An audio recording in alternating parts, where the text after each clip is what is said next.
Então vamos lá meditar no livro de Tiago, capítulo 2. Tiago, capítulo 2, do verso 18 ao verso de número 20. O tema da exposição da palavra de Deus nessa noite é o debate sobre a natureza da fé salvadora. Tiago, capítulo 2, do verso de número 18 ao verso de número 20. Mas alguém dirá: tu tens fé e eu tenho obras. Mostra-me essa tua fé sem as obras, e eu com as obras te mostrarei a minha fé. Crês tu que Deus é um só? Fazes bem. Até os demônios creem e tremem. Queres, pois, ficar certo, ó homem insensato, de que a fé sem as obras é inoperante? Tiago aqui, então, ele, na sua carta, continua o seu ponto principal, que é a sua argumentação que ele vem construindo sobre a natureza da verdadeira fé. E agora, nesses versos, Tiago ele discute com alguém sobre a natureza desta fé genuína. Tiago responde ao questionamento de alguma pessoa que diz que tem fé, mas a sua fé não produz obras. E neste debate, Tiago nos mostra que a fé sem obras é uma convicção superficial. Aqui nós temos então a terceira característica do que é uma fé morta. Tiago nos mostra que essa fé que já nasce morta é uma convicção superficial. Uma das perguntas que são levantadas neste texto que acabamos de ler é sobre quem Tiago aqui se refere. Ele começa dizendo no verso 18: mas alguém dirá. E a pergunta é: quem é o alguém nesta passagem? Quem é este alguém que está questionando aquele que diz que tem fé, mas não tem obras? Tiago aqui ele usa um recurso, uma técnica que é chamada de diatribe. Diatribe significa um recurso muito usado, um recurso clássico de retórica, que é utilizado pelo orador ou um escritor quando ele quer se dirigir a um interlocutor, um adversário imaginário. E ele faz isso através de perguntas e respostas, que são seguidas de argumentação. E é isso que Tiago faz aqui. Ele argumenta com um suposto falso cristão, que é o que ele se refere no verso de número 20, quando diz: queres, pois, ficar certo, ó homem insensato. Então, este homem insensato provavelmente se refere a, entre aspas, um suposto cristão, que diz que tem fé e, portanto, ele acredita que esta fé que ele possui é uma fé salvadora. Tiago, então, ele não está aqui, ele não está aqui humilhando esta pessoa, ele não está dizendo que ele é melhor do que ela, mas ele está argumentando, porque a tese desse suposto cristão é que ele tem fé, mas esta fé não tem obras. Então Tiago vai confrontá-lo, dizendo que aquele que se gloria ter fé, mas não tem obras, esta fé não é a fé salvadora. Parece mais provável, então, que este alguém, que começa no verso de número 18, mas alguém dirá, seja o próprio Tiago, e ele esteja, então, falando de si mesmo, usando a terceira pessoa, né? De uma maneira, então, que nos transmite uma certa humildade, né? Tiago não usa aqui o pronome pessoal, né? Da primeira pessoa, mas sim como se fosse uma outra pessoa, mas é o próprio Tiago que está, então, se colocando neste lugar para debater com este suposto cristão. Ele não está menosprezando ele, mas está tentando provar a sua tese. E a tese de Tiago é de que a fé verdadeira, a fé salvadora, é uma fé que produz obras. Tiago aqui não está falando sobre a fidelidade da fé, mas ele está argumentando sobre a natureza da própria fé. Ele está argumentando sobre a fé salvadora contra uma falsa fé.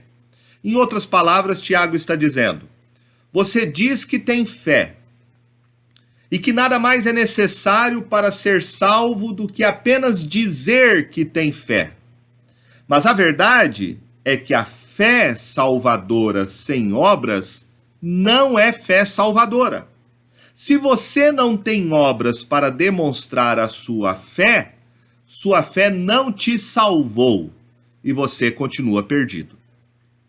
Tiago está, então, demonstrando que a falsa fé, essa pretensa fé que acha que está salvo sem obras, esta falsa fé é filha da hipocrisia. É uma fé que nasce e tenta se sustentar no seu próprio engano. Porque a fé salvadora é a fé viva que produz bons frutos.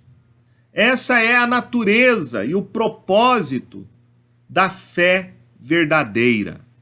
A fé sem obras está morta. Não é suficiente apenas alguém, então, ter feito uma oração e repetir algumas palavras, que é muito comum isso acontecer.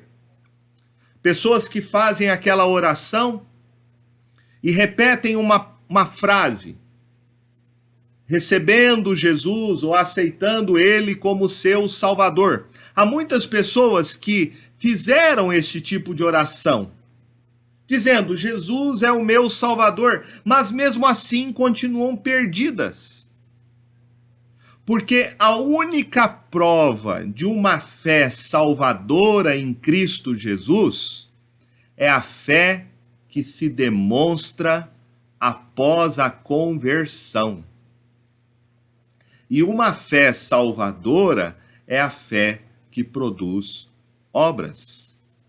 É a fé que é demonstrada pela mudança na sua própria vida.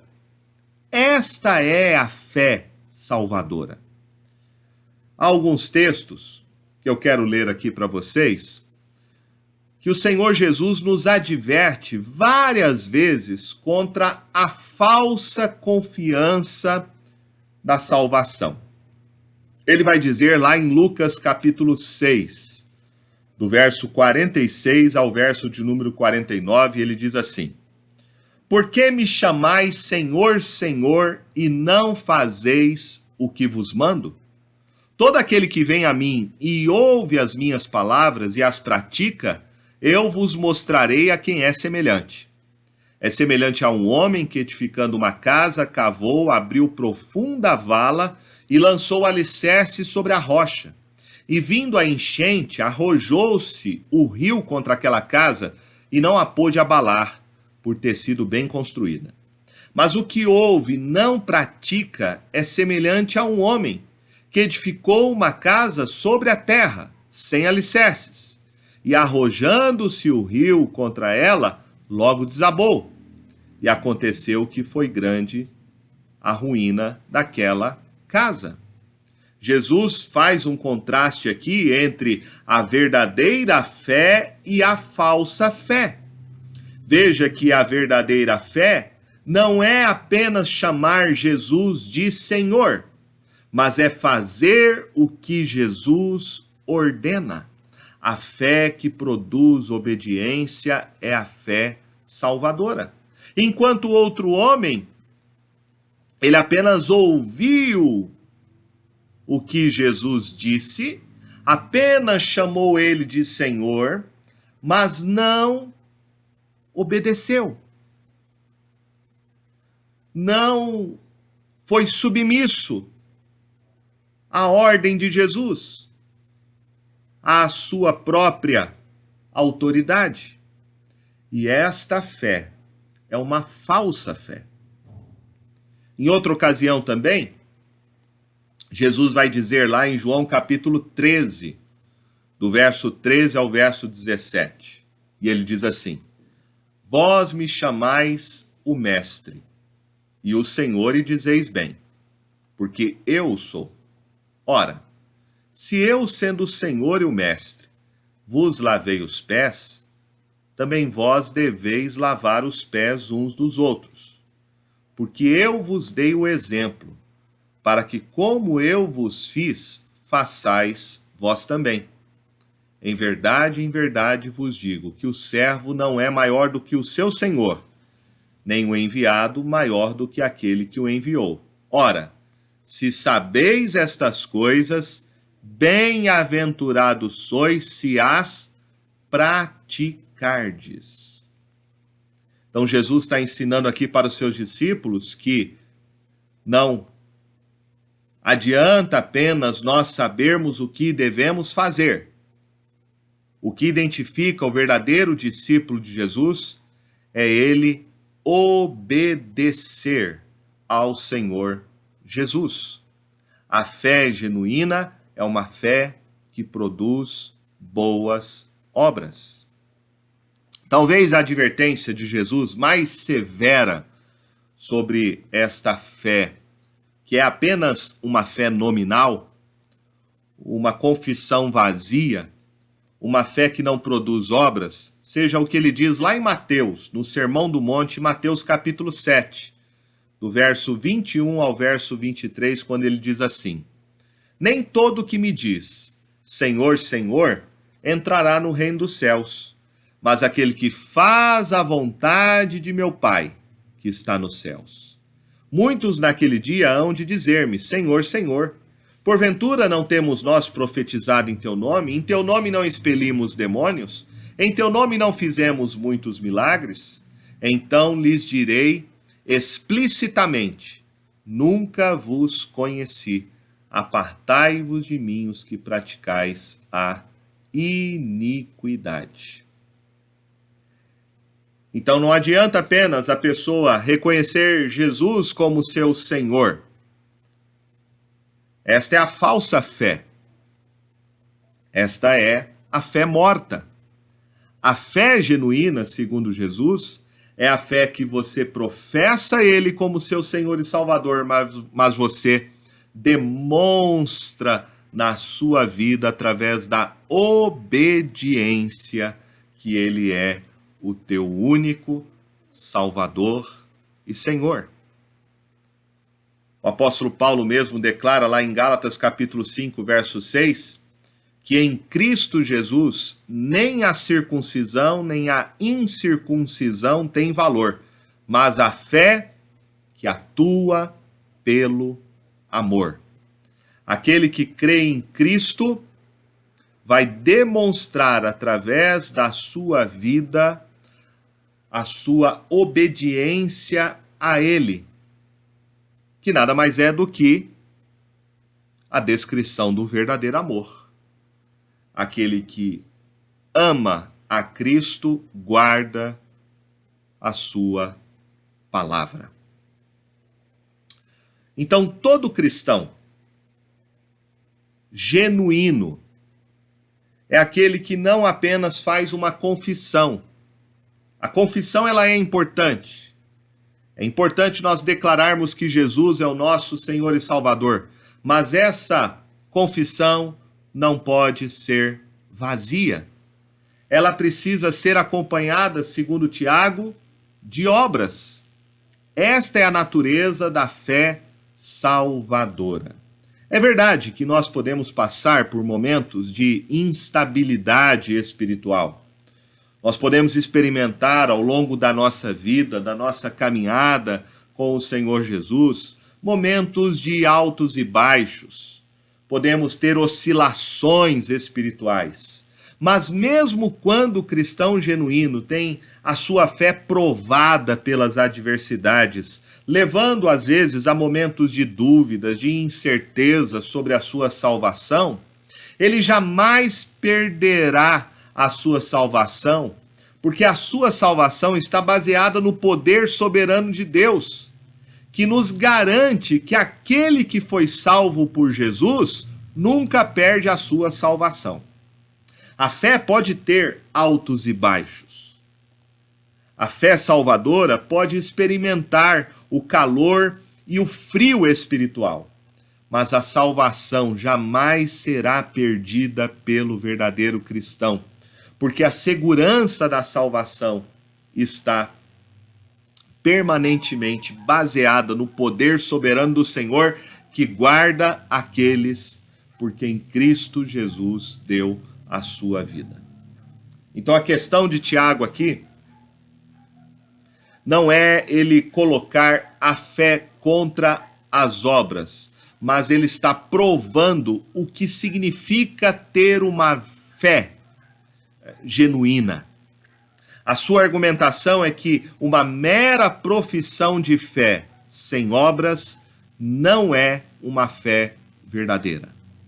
Uma fé genuína se manifesta através das obras. E aí Tiago faz um desafio. Ele diz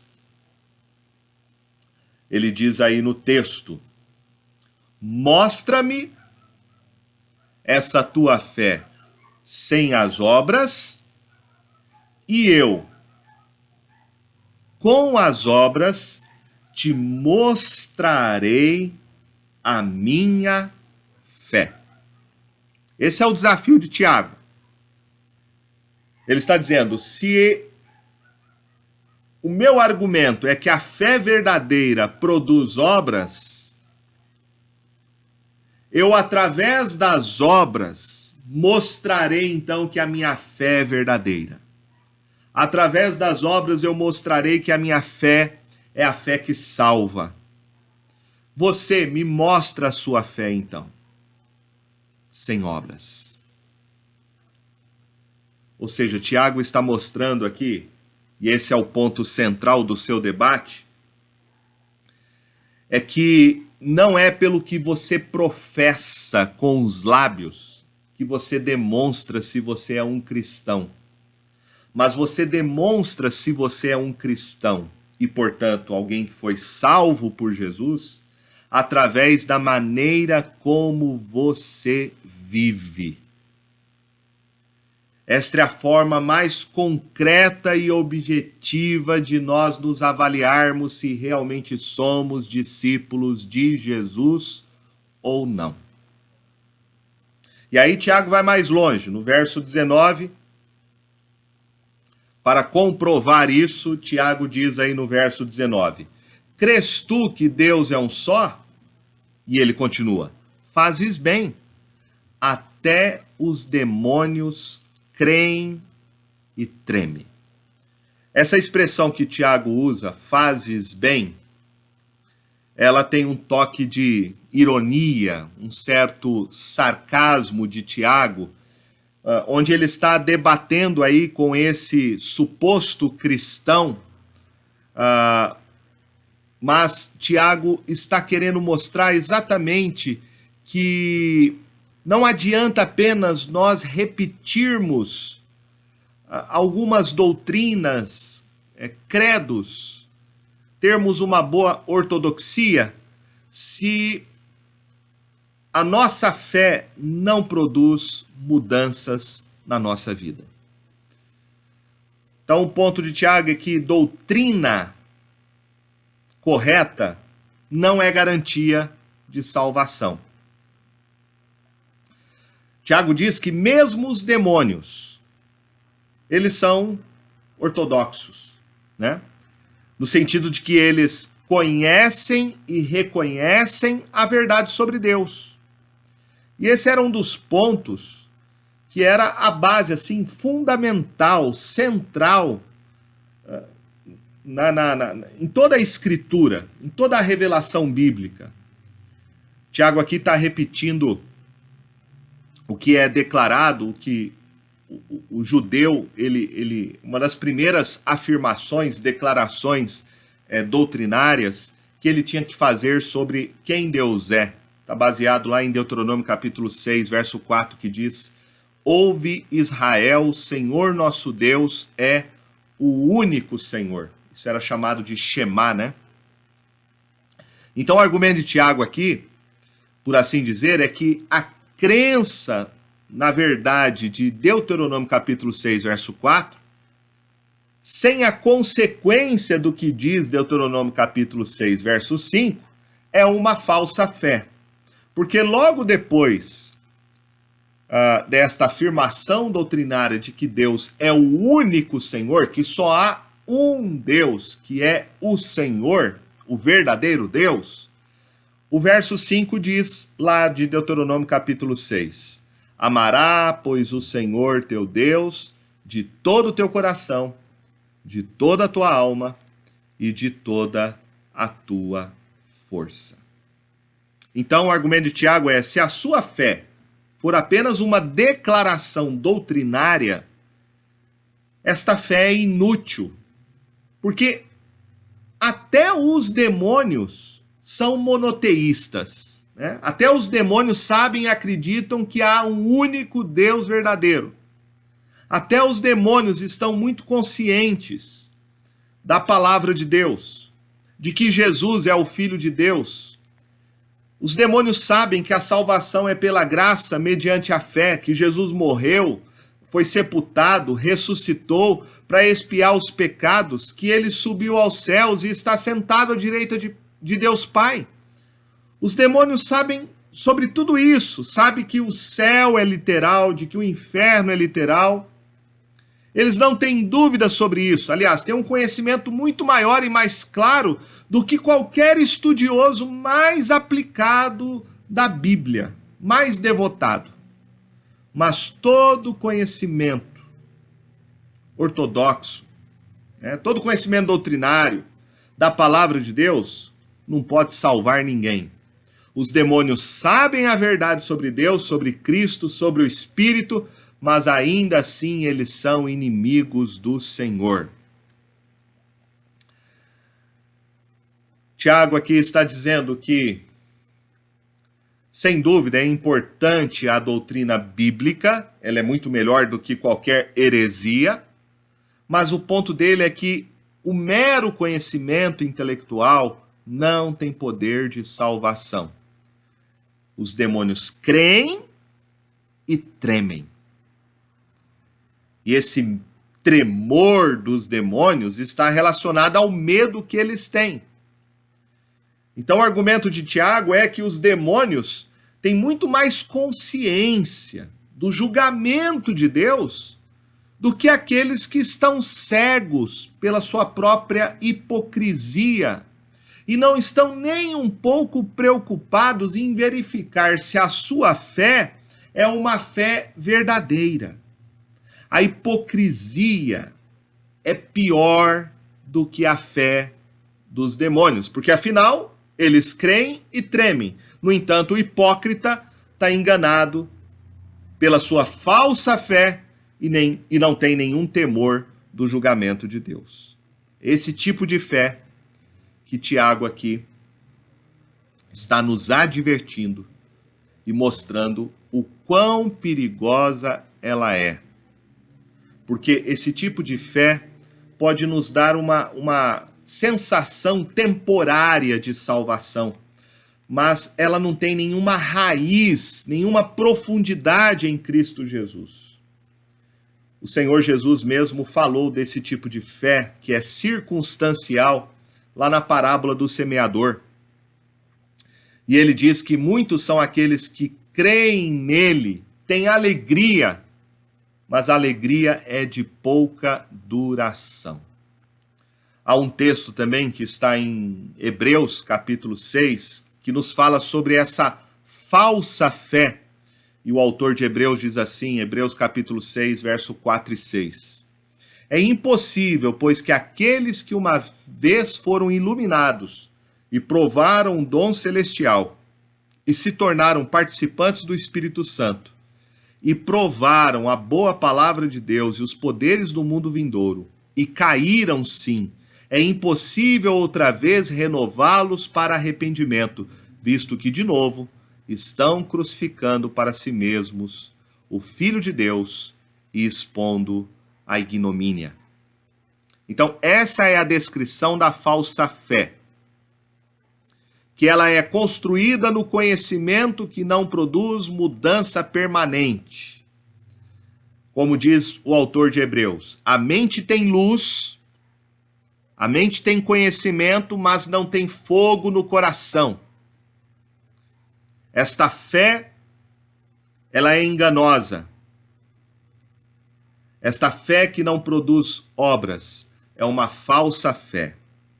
E Tiago então encerra a sua discussão, logo em seguida, no verso então de número 20, dizendo: queres, pois, ficar certo, ó homem insensato, de que a fé sem as obras é inoperante. Homem insensato, essa expressão significa um homem vazio. Isso descreve as pessoas que são desprovidas de valores espirituais e morais. E quando ele diz, queres ficar certo, Tiago está dizendo, tenha certeza disso. Entenda este fato, assegure-se desta verdade. A fé sem obras é inoperante. A palavra aqui para inoperante carrega a ideia de inutilidade, ausência de produtividade. Né? Então, a fé meramente intelectual, uma fé circunstancial, ela não produz nada. Ela está morta em seu próprio nascedouro. Então, o sinal da fé salvadora está nos frutos que ela produz. É o que Jesus disse também na parábola do semeador. Ele disse que a semente que caiu na boa terra é aquela que ouve e recebe a palavra, frutificando a 30, a 60, a 100 por 1. Jesus também disse lá em Mateus capítulo 7, verso 19, toda árvore que não produz bom fruto é cortada e lançada ao fogo. Assim, pois, pelos seus frutos os conhecereis. Então, Tiago coloca aqui uma pá de cal em qualquer argumento contrário.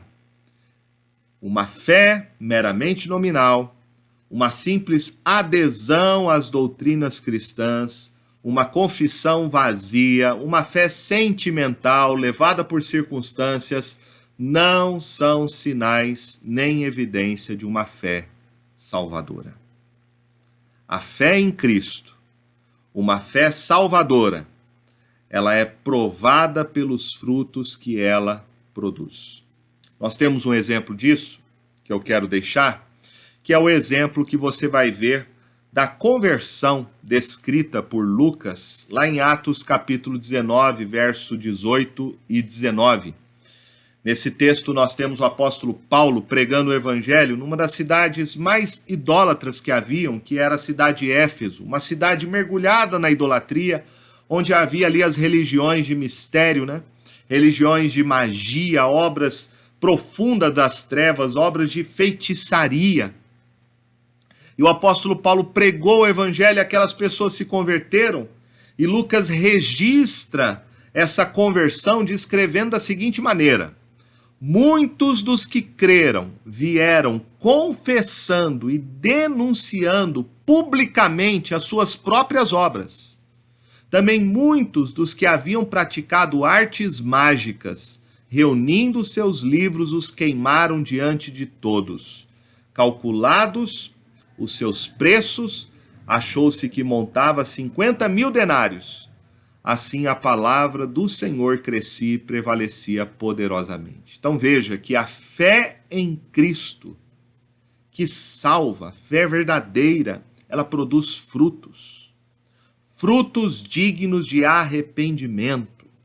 Isto não é mero conhecimento intelectual, não é uma crença superficial, emotiva, não é uma fé temporária. A fé salvadora produz frutos concretos e permanentes.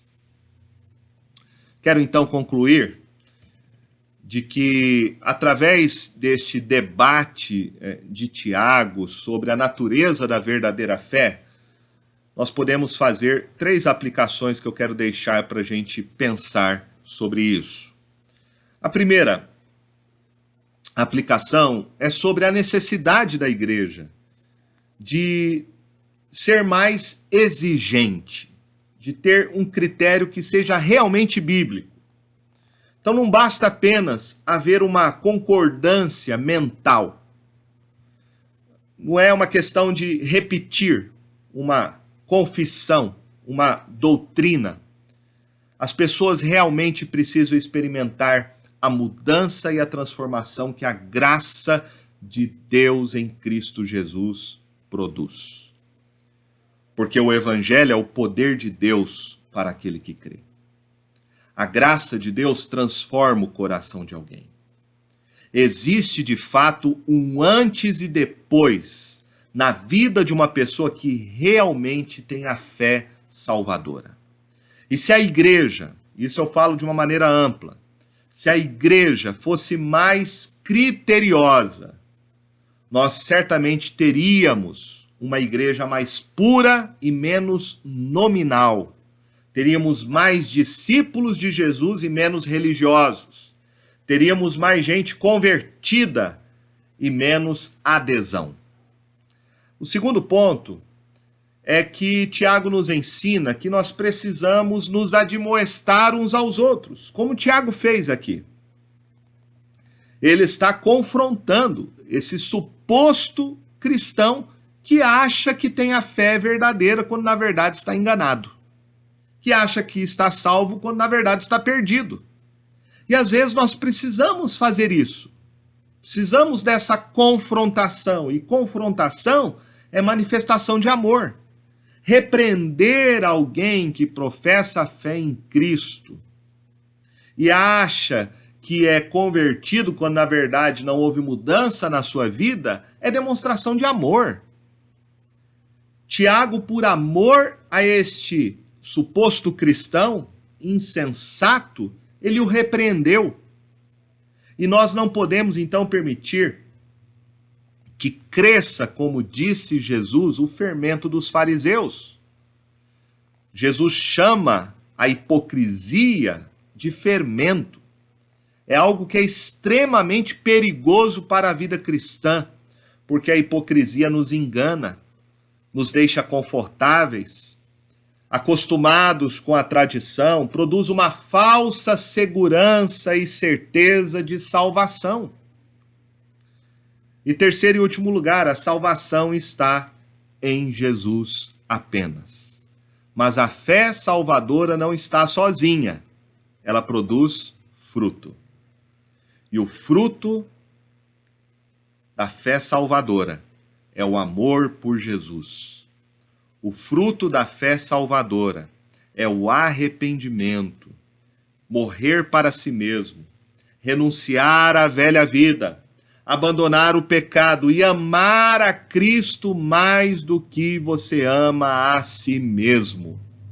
A fé que produz fruto é a fé que nos revela Cristo como nosso único, incomparável e exclusivo amor. Que possamos, diante desse texto, examinar o nosso próprio coração. Se nós, de fato, estamos em Cristo Jesus. Se a fé que nós professamos é uma fé genuína, é uma fé que produz mudanças na nossa vida, mudanças nos nossos relacionamentos, mudança no nosso amor por Jesus como nosso Senhor e Salvador.